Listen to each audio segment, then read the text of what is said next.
Baik, eh, hari ini kita akan melanjutkan pelajaran kita. Ini bagian yang terakhir, pelajaran seri eh, perpindahan tabut perjanjian. Ini merupakan eh, bagian yang terakhir gitu ya, bagian yang kelima dari seri ini. Kita akan melihat bersama-sama apa makna yang disampaikan kepada kita lewat periode waktu. Periode waktu sejak tabut itu hilang, ya, hilang dirampas dalam perang Afek sampai itu dipulihkan. Maknanya bagi kita hari ini apa? Baik, Allah kalau kita lihat memberikan kepada Musa wahyu tentang kemah suci. Jadi semua yang ada dalam kemah suci merupakan hal-hal yang Musa lihat. Allah membuat dia melihat semuanya dan ada berbagai barang-barang kudus yang diperlihatkan untuk dibuat. Tetapi di antara semua barang kudus itu yang paling penting adalah tabut perjanjian. Bagaimana kita tahu bahwa ini sangat penting? Kita lihat dulu Keluaran 25 ayat 8 sampai 9. Keluaran 25 ayat 8 sampai 9. Jadi di sini dikatakan ayat 8 dan 9, dan mereka harus membuat tempat kudus bagiku supaya aku akan diam di tengah-tengah mereka. Menurut segala yang kutunjukkan kepadamu sebagai contoh kemah suci dan sebagai contoh segala perabotannya, demikianlah harus kamu membuatnya. Jadi di sini ayat 8 dan 9 dari Keluaran 25 ini, Allah memberikan perintah untuk membuat kemah suci. Tetapi hal yang pertama kali diperintahkan untuk dibuat adalah apa? Tabut perjanjian. Ayat yang ke-10 dikatakan begini. Ayat yang ke-10. Haruslah mereka membuat tabut dari kayu penaga 2,5 hasta panjangnya, 1,5 hasta lebarnya, dan 1,5 hasta tingginya. Jadi ini merupakan perintah untuk membuat. Jadi sebelum segala sesuatunya dibuat, yang terlebih dahulu dibuat adalah tabut perjanjian. Makanya tabut perjanjian merupakan hal yang penting karena ini didahulukan. Tetapi kalau kita lihat tabut yang sangat-sangat penting ini, yang dianggap Allah paling kudus, tabut ini diambil dalam perang Afek. Itu terjadi di tahun 1102 sebelum Masehi. Ya, 1102 sebelum Masehi. Dan tabut ada berapa lama di sana? Tabut ada di negeri orang Filistin selama 7 bulan. Ya, 7 bulan. 1 Samuel 6 ayat 1 dikatakan setelah 7 bulan lamanya tabut Tuhan itu ada di daerah orang Filistin. Ya, jadi selama 7 bulan tabut itu berpindah dari Asdod ke Gad lalu ke Ekron. Setelah itu tabutnya kembali ke wilayah orang Israel atau secara khususnya wilayah Yehuda.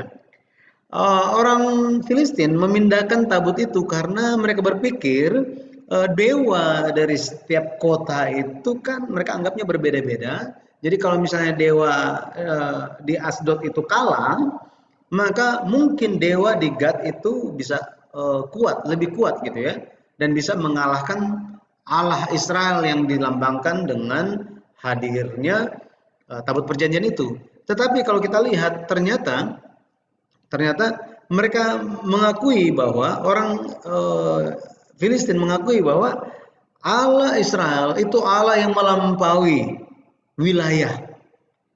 Jadi mereka menyerah gitu ya, mereka menyerah. Pada akhirnya tabut itu pindah ke Bet Semes. Siapa yang pindahkan? Tidak ada yang mengarahkan lembu-lembu itu. Kita ingat ya, lembu-lembu itu tidak diarahkan tetapi mereka jalan sendiri lewat tuntunan dari Tuhan. Tuhan yang menggerakkan lembu-lembu itu untuk apa? Untuk pergi. Lewat apa? Lewat tabut yang ada di kereta, di atas kereta. 1 Samuel 6 ayat 14 dikatakan kereta itu sampai ke ladang Yosua orang Bet-Semes itu dan berhenti di sana. Di sana ada batu besar. Mereka membelah kayu kereta itu dan mereka mempersembahkan lembu-lembu sebagai korban bakaran kepada Tuhan.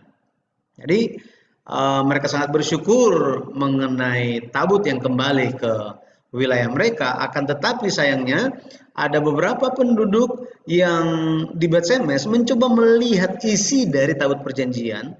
Pada akhirnya 70 orang dari antara 50.000 orang Bet-Semes mati. Mereka sangat ketakutan, mereka panggil orang Kiryat Yearim untuk datang ambil. 1 Samuel 6 ayat 19 dan 21. Pada akhirnya tabut itu dipindahkan ke Kiryat Yearim, secara khususnya di rumah Abinadab. Jadi langsung, nggak lama-lama itu ada di Bet-Semes. Oke. Kalau kita lihat di 1 Samuel 7 ayat 2 dikatakan, sejak saat tabut itu tinggal di Kiryat Yearim, berlalulah waktu yang cukup lama, yaitu 20 tahun. 1 Samuel 7 ayat 2 ini berbicara tentang perang Ebenezer di bawah pimpinan pimpinan Samuel, oke? Di bawah pimpinan Nabi Samuel. Maka kita bisa lihat lama tabut ada di rumah Abinadab ini ya. Lama tabut Tuhan ada di dalam rumah Abinadab itu adalah 99 tahun dan 6 bulan. 6 bulan. Ya, dari mana kita tahu ini? Ini sejak perang Afek, ya, perang Afek. Kita tahu itu sejak perang Afek, kemudian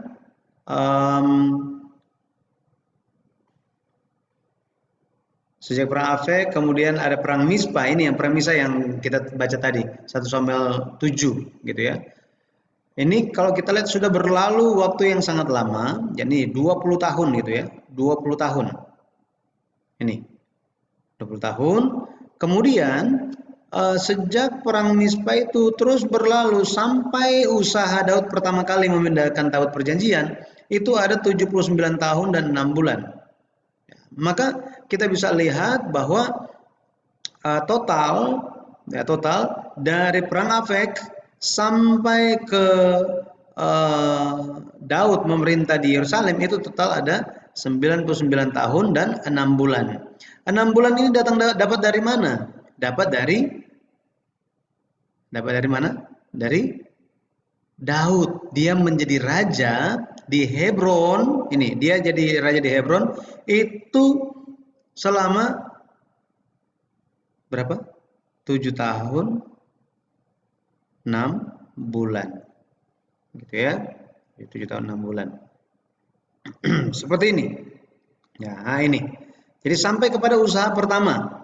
Daud memindahkan tabut di 1003 sebelum Masehi. Ya, perhitungan dari mana? Ini 40 tahun Daud memerintah sampai di sini. Sampai di sini, titik ini. Oke, sampai 1003 sebelum Masehi, cuma ada 6 bulannya. Karena apa? Karena Daud memerintah 7 tahun 6 bulan. Pendeta Abraham Park sangat detail mengenai hal ini sampai memperhatikan ayat-ayat yang sering dilewatkan oleh banyak orang. Ya, pada akhirnya kalau kita lihat dalam usaha pertama Daud memindahkan tabut perjanjian di 1003 sebelum Masehi, dia lakukan itu tidak sesuai dengan kehendak Tuhan, tidak sesuai dengan hukum Taurat, tidak sesuai dengan firman Tuhan. Pada akhirnya dalam perjalanan dari rumah Abinadab ke Yerusalem, di tengah jalan lembu-lembu itu berjingkrak-jingkrak, Uza disambar oleh Tuhan karena dia mencoba untuk memegang tabut perjanjian itu.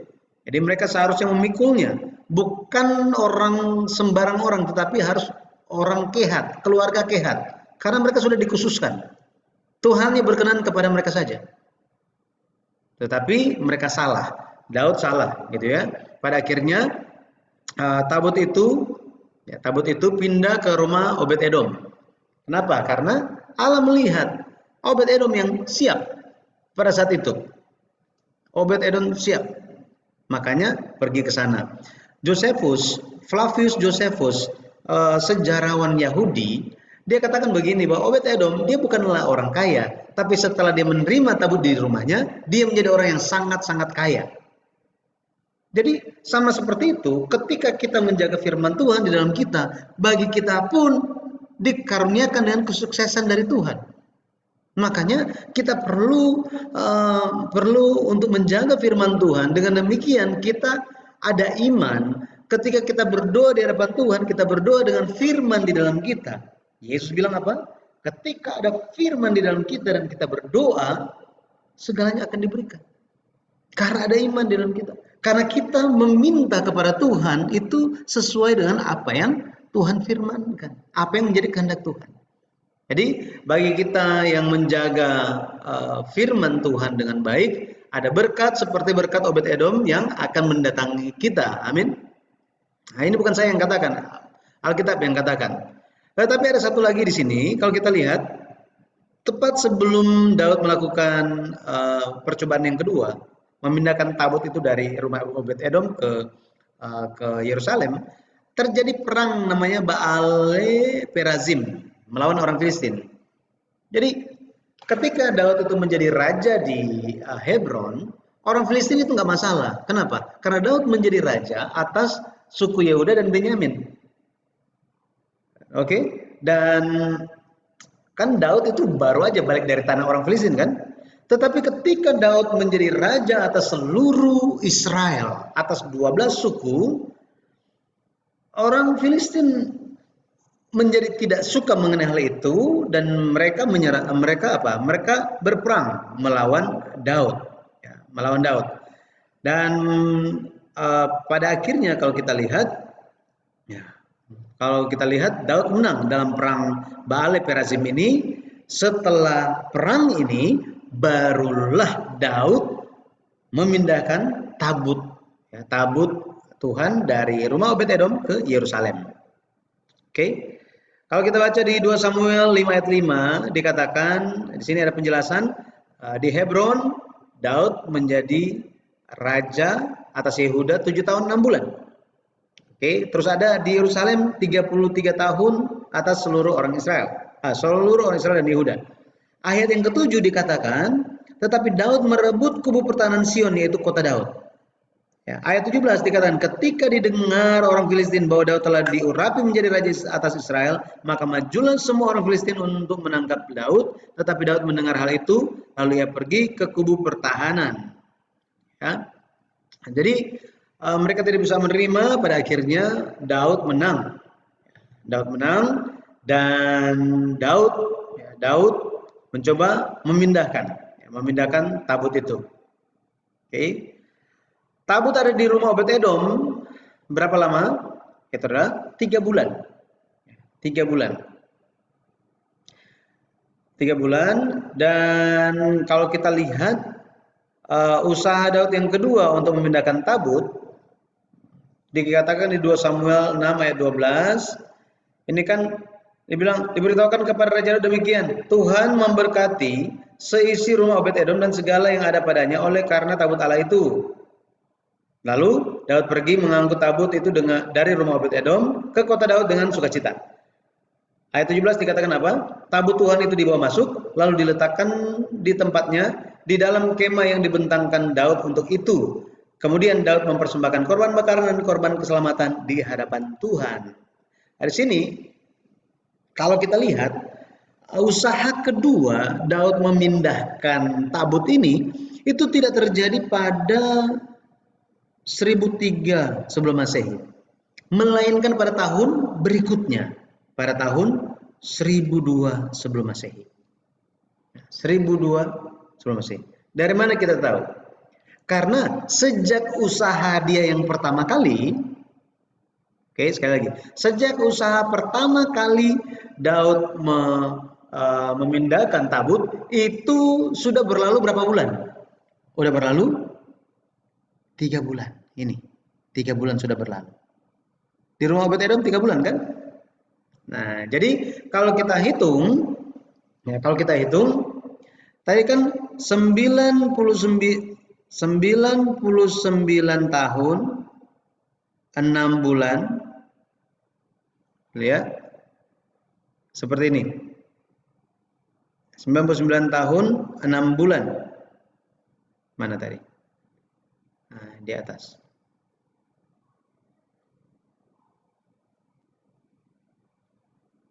Nih, 99 tahun 6 bulan sampai usaha pertama. Betul ya? Tetapi kemudian kalau kita lihat ada perang terjadi ya, di rumah Obed-Edom juga.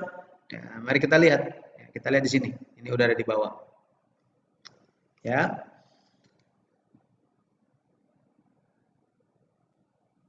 Kalau kita lihat, ada 7 bulan tabut di tanah orang Filistin. Ya, ini 7 bulan. Kemudian ada 20 tahun. Ya, 20 tahun ini. Sampai perang Mizpah di rumah Abinadab. Setelah itu berlalu sejak perang Mizpah sampai Daud jadi raja di Hebron 79 tahun 6 bulan. Setelah itu ada 3 bulan di rumah Obed-Edom. Kalau kita tambahkan semuanya, 7 bulan di tanah Filistin, 20 tahun sebelum perang Mizpah, 79 tahun dan 6 bulan sampai Daud jadi raja di Yerusalem, 3 bulan di rumah Obed-Edom. Oke. Totalnya itu ada 99 tahun 16 bulan. Ini sebenarnya berapa? 100 tahun 4 bulan. 100 tahun 4 bulan. Jadi kalau kita lihat ya tadi, jadi perang Baal Perasim itu terjadi sebelum percobaan pertama. Ya, sebelum percobaan pertama. Jadi Daud ada perang terlebih dahulu. Dia jadi raja atas seluruh Israel. Setelah itu ada perang. Setelah perang dia melakukan percobaan yang pertama ya, untuk memindahkan. Setelah itu 3 bulan di rumah Obed-Edom lalu dipindahkan. Ya, jadi total semuanya 100 tahun ini. 100 tahun dan 4 bulan.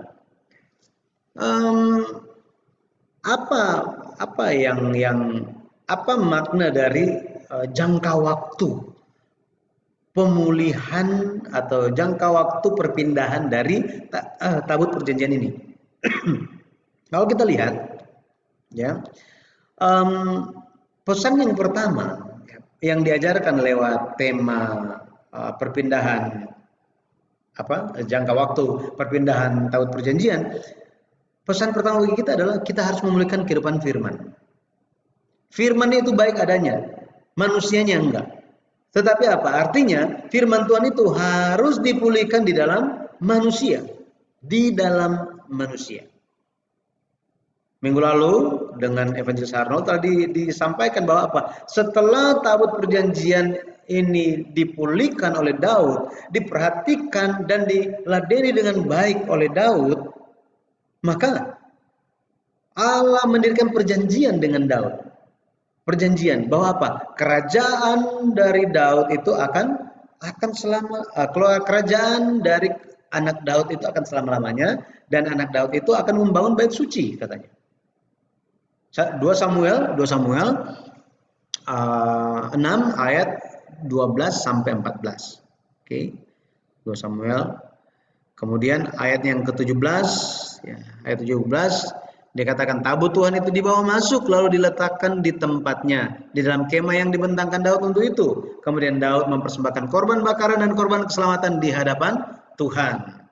Jadi Allah ingin sampaikan kepada kita bahwa jika kehidupan kita itu menjauh dari firman, maka tidak akan ada kelancaran pada keluarga dan gereja dan bangsa. Makanya kita perlu untuk firman itu dekat dengan kita. Kita harus mendekati firman Tuhan. Ketika kita memulihkan kehidupan firman di dalam hidup kita, akan ada damai. Akan ada damai. Meskipun hal-hal yang terjadi seperti kelihatan tidak damai, tetapi karena ada firman dalam hati kita, kita bisa menghadapinya dengan damai Tuhan. Betul ya? Karena firman Tuhan ada dalam kita. Ini yang perlu diusahakan. Betul ya? Nah, kita perlu disadarkan. Firman mengajarkan hal ini. Alkitab ekspresikannya seperti apa? 1 Tawarik 6 ayat 31 dikatakan, inilah orang-orang yang ditugaskan oleh Daud memimpin nyanyian di rumah Tuhan sejak tabut itu mendapat tempat perhentian. Dikatakan apa? Tabut mendapat tempat perhentian. 2 Samuel 7 ayat 1 dikatakan, ketika raja telah menetap di rumahnya dan Tuhan telah mengaruniakan keamanan kepadanya terhadap semua musuhnya di sekeliling. Artinya apa? Ketika firman itu ada tempat perhentian di dalam Israel, maka Tuhan karuniakan keamanan. Sama seperti itu, ketika firman itu berdiam, ada perhentian, ada tempat di dalam hati kita, di dalam keluarga kita, di dalam tempat kita melayani, di tempat kita bekerja, melakukan aktivitas. Ketika firman ada di sana, percayalah Tuhan ada di sana. Dan Tuhan akan memberikan kelancaran. Jadi yang pertama-tama, firman harus dipulihkan. Ya, ini jangan dipahami sebagai firman itu kurang, makanya harus dipulihkan, ya, bukan. Tetapi firman itu posisinya itu harus ada di mana? Harus ada tempat di dalam hati kita. Ini intinya di sini. Baru dikatakan apa? Pemulihan atas firman itu digenapi. Yang kedua, doa itu harus dipulihkan. Pertanyaannya, kenapa Allah mengabaikan Saul? Karena Saul tidak mencari Allah. Arti nama Saul, ya, Saul. Ini kata lainnya adalah Saal. Artinya memohon, meminta. Ini arti nama Saul. Akan tetapi dia tidak mencari Allah. Sebaliknya Daud mencari Allah. Sama seperti itu, kita pun perlu mencari Allah di dalam doa kita. Lewat kehidupan doa. Makanya kehidupan doa harus dipulihkan di dalam kehidupan kita. Bangun tidur, biasakan itu. Daniel merupakan orang yang terbiasa untuk berdoa. Bukan itu menjadi formalitas dan rutinitas, bukan. Tetapi karena itu menjadi kebiasaan yang baik. Bahwa apa? Dengan berdoa itulah benar-benar dia itu mendapat hal-hal yang segar dari Tuhan. Doa menjadi saluran, ya, saluran kehendak Tuhan itu disampaikan kepadanya, dan juga dia bisa menyampaikan isi hatinya kepada Tuhan. Hal itu sama berlaku kepada kita. Doa merupakan saluran berkat, ya, saluran berkat. Ketika Daud berdoa, Tuhan menjawabnya dan memberikan jalan-jalan ketika tidak ada jalan. Sama seperti itu, ketika kita saat ini pun sepertinya tidak ada jalan, mari kita mengangkat tangan kita, berseru kepada Tuhan. Tuhan, tolonglah aku. Seperti itu. Saya berdoa dalam nama Tuhan Yesus Kristus, kita bisa melakukannya. Amin. Haleluya. Amin. 1 Tawarik 10. 1 Tawarik 10. Ayat 13 sampai 14 dikatakan begini. Demikianlah Saul mati karena perbuatan yang tidak setia terhadap Tuhan, oleh karena ia tidak berpegang pada firman Tuhan, dan juga karena ia telah meminta petunjuk dari arwah dan tidak meminta petunjuk dari Tuhan. Nah, di sini. Jadi yang pertama, dia tidak berpegang pada firman, kemudian apa? Dia tidak meminta petunjuk Tuhan. Kita bisa lihat di sini, ya. Justru yang dilakukan apa? Dia meminta petunjuk dari arwah, katanya. Nah, kayak hari ini bagi kita pun disadarkan kembali. Kehidupan doa harus dipulihkan. Mungkin ada waktunya ada kalanya kita merasakan, kok doa saya begitu-begitu aja gitu. Doa saya didengar nggak sih?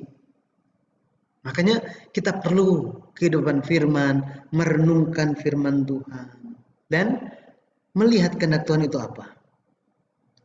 Supaya apa? Supaya ketika kita berdoa, benar-benar kita bisa dituntun dengan Roh Kudus di dalam kita berdoa. Ketika kita berdoa, bukannya kita berdoa karena ingin memuaskan hawa nafsu kita, kedagingan. Apa yang kita mau. Melainkan kita apa? Kita memikirkan kehendak Tuhan. Dan memohon, Tuhan, tolong supaya kehendak-Mu itu saya bisa genapi. Tuhan, saya memerlukan ini, saya perlu ini dibukakan jalan. Buat apa? Betul, ya? Nah, itu yang harus kita pikir. Tuhan, tolong berikan kesehatan kepadaku. Buat apa? Ya, supaya saya sehat. Jangan berpikir begitu. Jangan berpikir begitu. Tapi apa? Tuhan, supaya saya bisa memuliakan nama Tuhan. Supaya saya bisa menginjil. Supaya saya bisa menyampaikan kabar baik Tuhan kepada banyak orang. Supaya saya bisa menjadi berkat bagi orang yang lain. supaya saya bisa menjadi kesaksian bagi banyak orang. Tuhan tolong. Tuhan tolong.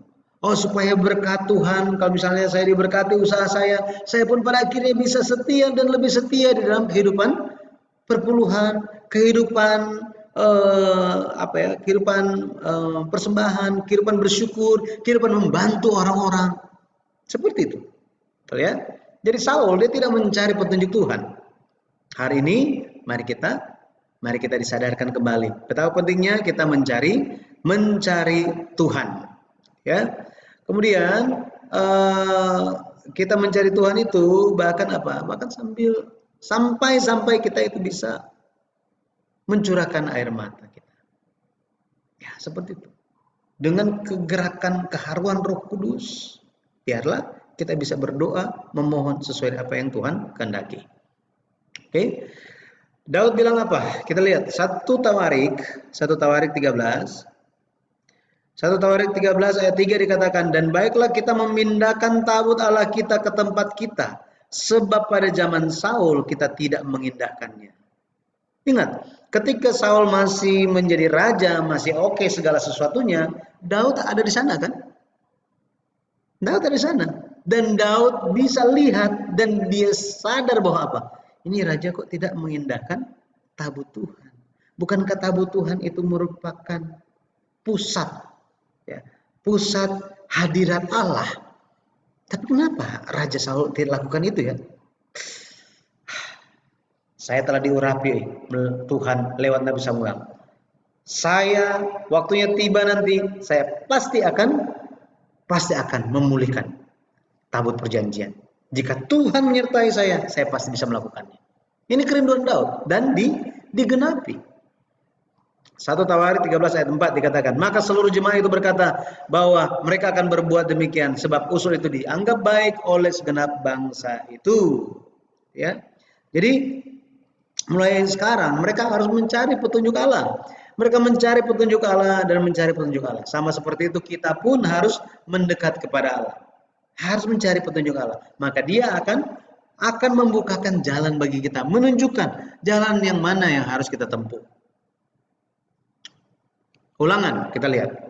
Ayat yang terakhir, Ulangan 4 ayat 7 dikatakan apa? Mari kita baca. Ulangan 4 ayat 7. Sebab bangsa besar manakah yang mempunyai Allah yang demikian dekat kepadanya seperti Tuhan Allah kita setiap kali kita memanggil kepadanya. Jadi ketika kita mendekat kepada Allah lewat doa, lewat menerima firman, ketika kita berseru, maka Allah akan dekat. Akan dekat. Ya.